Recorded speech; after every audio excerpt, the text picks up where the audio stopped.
రాజకీయం అంటేనే ఓట్లు నోట్లు సీట్లు ఎటు తిరిగి గెలవాల్సిందే, అవతలి పార్టీని పడగొట్టాల్సిందే.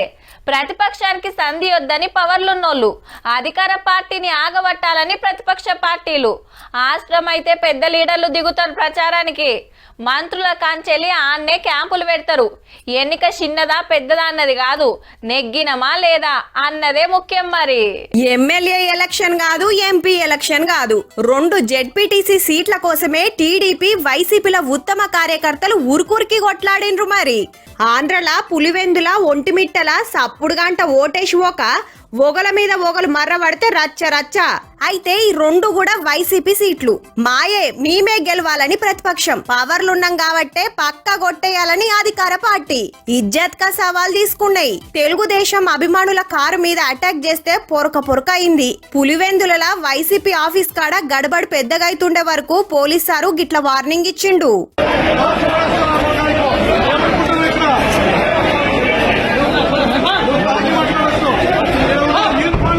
దొంగోట్లేస్తుర్రని రెండు పార్టీల అభిమానులు పుస్తిలకు తయారైనరు. ఆడాడా ఇటు చూడుర్రి, మమ్మల్ని ఓటేస్తానికి వంపుర్రని పోలీసుల కాళ్ళ మీద పడి బతింలాడుతాన్రు. గిల్లు పంక పాటోళ్ళు పైసలు వంచుతుర్రని అదోళ్ళొల్లి.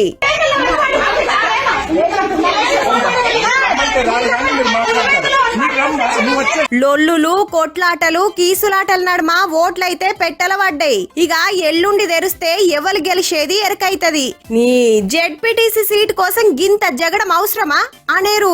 రాజకీయం అంటే అట్లనే ఉంటది మళ్ళా.